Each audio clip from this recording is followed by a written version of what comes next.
অধ্যায় accounting for stock holders equity থেকে 2 নম্বর class. প্রয়োজনীয় বেসিক বিষয় নিয়ে বিস্তারিত আগের ক্লাসে আলোচনা করা হয়েছে। আগের ক্লাস মনোযোগ দিয়ে দেখে তারপরে এই ক্লাসটা দেখো। সরাসরি অঙ্কের সমাধানে যাচ্ছে।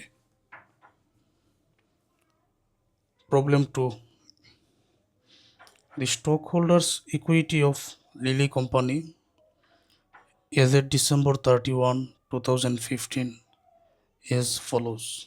লিলি কোম্পানির শেয়ার হোল্ডারদের মালিকানা সত্ত্বের পরিমাণ নিচে দেওয়া হয়েছে। এখানে কমন স্টক সাধারণ শেয়ার টাকা 100 পার ভ্যালু, অথরাইজড শেয়ার 8,000। সাধারণ শেয়ার আছে, অনুমোদিত শেয়ার সংখ্যা 8,000, মানে সরকার কর্তৃক অনুমোদিত। এক একটার অভিহিত মূল্য 100 টাকা করে। রিটেন আর্নিং সংরক্ষিত আয়ের জের 2,94,000, টোটাল হচ্ছে 7,74,000। Requirement: show the journal entries for the following transaction occurred in 2016. 2016 সালে নিচের লেনদেনগুলো হয়েছে, এগুলোর জাবেদা দাখিলা দাও। 1 নম্বরে 280 শেয়ার ওয়ার রিপারচেজ এর টাকা 97 পার শেয়ার আছে। এটার ব্যাখ্যা আমি একটু পরে করতেছি। তো করণীয় হচ্ছে জার্নাল এন্ট্রিজ। আর বি নম্বরে হচ্ছে net income earned in 2016 was টাকা 94,000। 2016 সালে নিট ইনকাম 94,000 টাকা ছিল। Prepare the stock holders equity statement, share হোল্ডারদের মালিকানা সত্ত্ব নির্ণয় করো এজ অন ডিসেম্বর 31, 2016। এটা 31 হবে। ওকে, এই জায়গায় আছে কমন স্টক 8,000 হচ্ছে অনুমোদিত, একটার মূল্য 100 টাকা। এখানে আবার 4,80,000 টাকা। এটার মানে কি? একটা শেয়ারের মূল্য 100 টাকা, সরকার কর্তৃক অনুমোদিত যে 8,000 শেয়ার আছে, যদি পুরোটা ইস্যু করা হতো তাহলে তো 8,000কে 100 দ্বারা গুণ করে এখানে 8 লক্ষ টাকা হওয়ার কথা।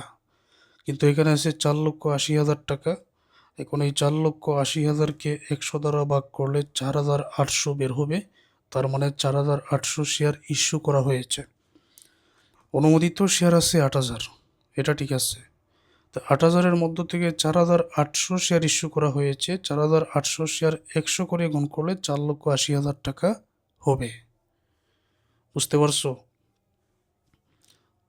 তারপর রিটেন আর্নিং আছে 2,94,000। এখন 1 নম্বর যে জার্নাল এন্ট্রিজ করার জন্য বলা হয়েছে, এই জার্নাল এন্ট্রিজের জন্য 1, 2, 3, 4 এই 4টা লেনদেন আছে। 4টা লেনদেন আমি তোমাদের ব্যাখ্যা করে বুঝিয়ে দিচ্ছি। 1 নম্বরে বলা হয়েছে এখানে 280 শেয়ার ওয়ার রিপারচেজের টাকা 97 পার শেয়ার। 280টা শেয়ার পুনরায় ক্রয় করা হয়েছে 97 টাকা করে প্রতি শেয়ার। পুনরায় ক্রয়, এটার মানে কি? রিপারচেজ মানে যেই পরিমাণ 4,800 শেয়ার 100 টাকা করে আমি ইস্যু করেছি, টাকার পরিমাণ 4,80,000। 4,800 থেকে 280টা শেয়ার আমি নিজেই ক্রয় করে নিছি। এটাকে কি বলা হয়? এটাকে বলা হয় টিজারি স্টক। তো টিজারি স্টক বা টিজারি শেয়ার, তো টিজারি স্টক বা টিজারি শেয়ার এটার জাবেদা কি? Purchase of treasury stock. এই যে দেখো, টিজারি শেয়ার ক্রয় করলে টিজারি স্টক হয় ডেবিট, ক্যাশ হয় ক্রেডিট, তাই না? এই জার্নালটাই আমরা লিখে দিব। তো যেহেতু আমরা নিজে ক্রয় করে নিছি, তো 280 গুণ 97 হবে টাকা। আর টিজারি শেয়ার ক্রয় করলে টিজারি স্টক হয় ডেবিট, ক্যাশ হয় ক্রেডিট, সেটাই আমি লিখে নিচ্ছি। Treasury stock debit cash credit 280টা শেয়ার 97 টাকা করে, এখানে হবে 27,160 টাকা, এখানে হবে 27,160 টাকা। তো এটা ক্লোজড করা হলো।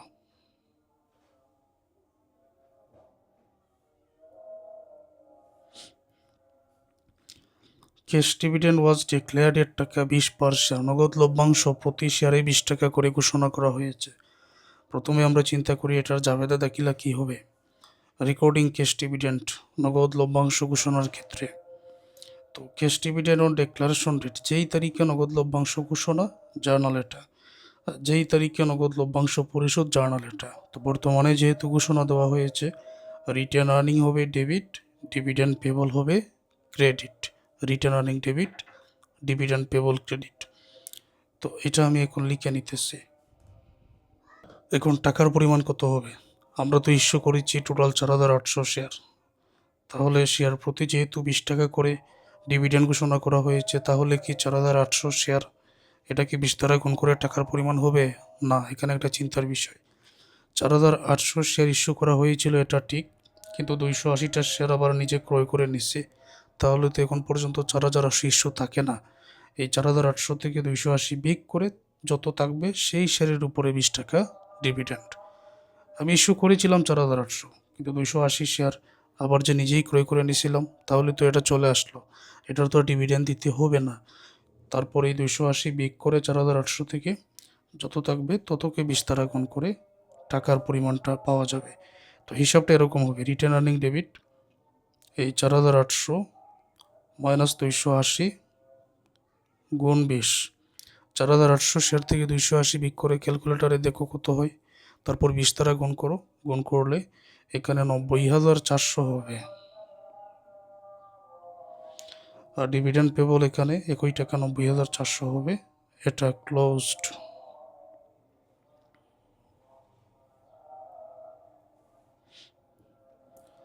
দি প্রপোজ ডিভিডেন্ড ওয়াজ পেইড, নগদ লভ্যাংশ যেটা ওইটা পরিশোধ করে দেওয়া হয়েছে।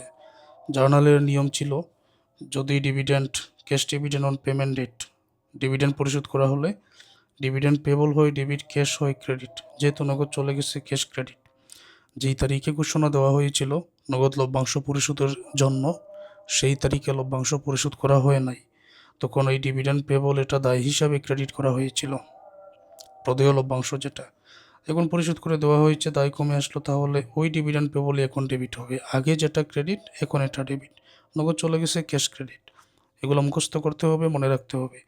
Dividend payable debit, cash credit, যে লভ্যাংশ ছিল 90,400 ওইটাই। তাহলে এটা হচ্ছে 3 number. Dividend payable debit, cash credit, ওই যে 90,400 আছে ওই টাকাটাই।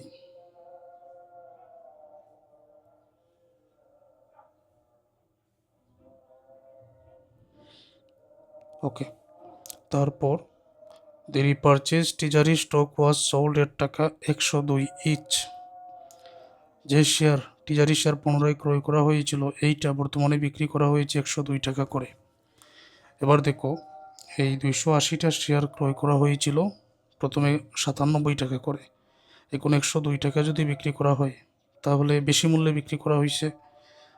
এখন টিজারি স্টক বেশি মূল্যে বিক্রি করা হলে sale of treasury stock above cost, তখন ক্যাশ হয় ডেবিট, টিজারি স্টক হয় credit, paid in capital from treasury stock হয় ক্রেডিট।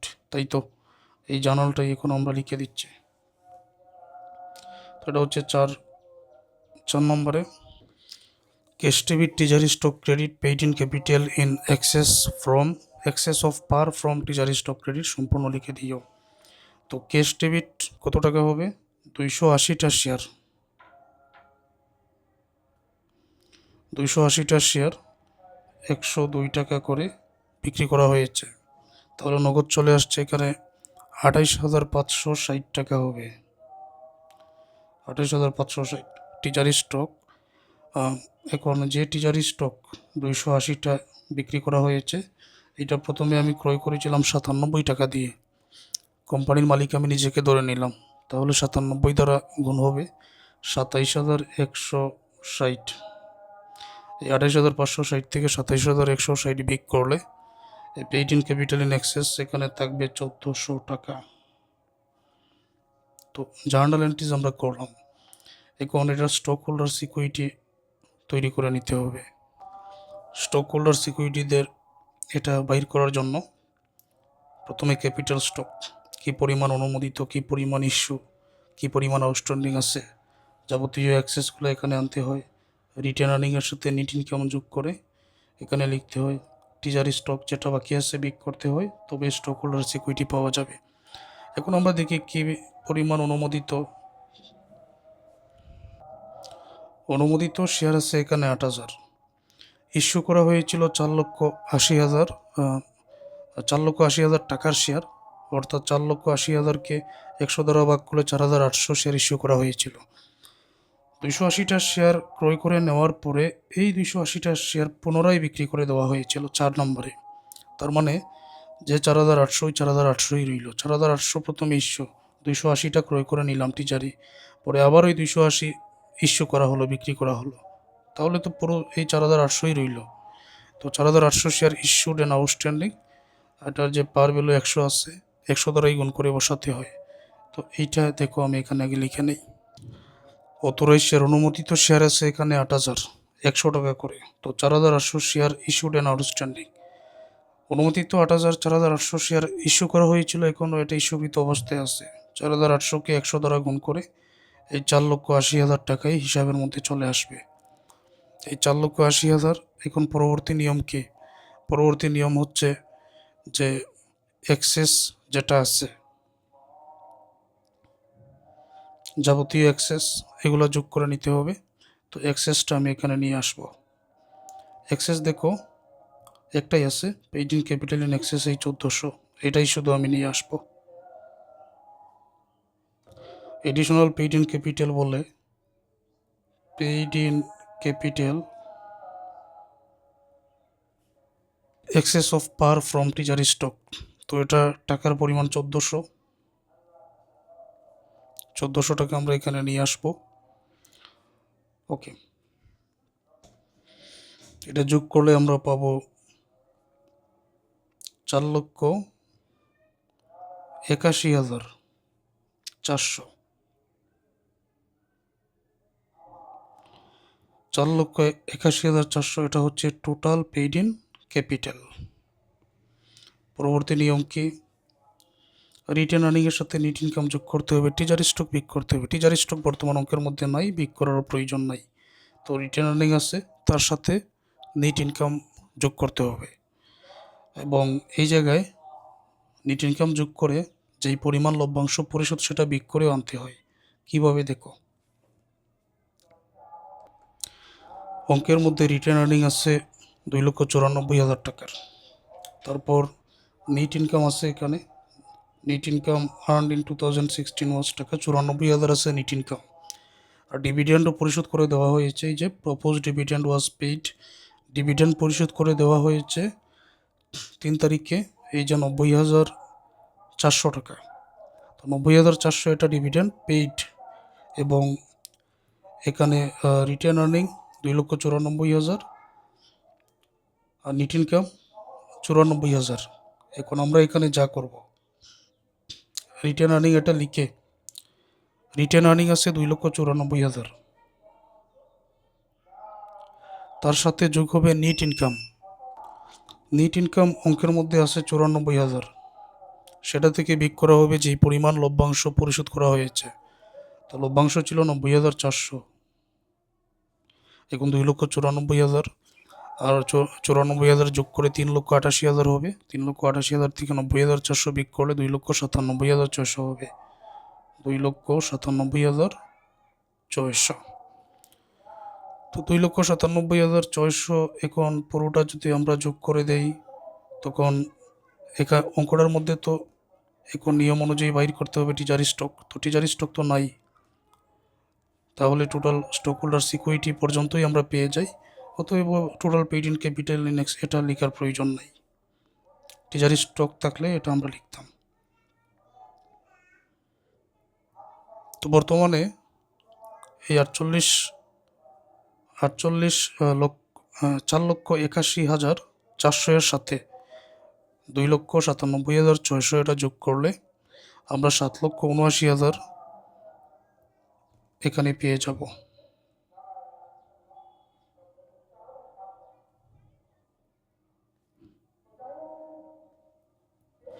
এটাই হচ্ছে টোটাল স্টক হোল্ডার সিকিউরিটি। আশা করছি সকল শিক্ষার্থীরা বুঝতে পেরেছেন এই নিয়মটা।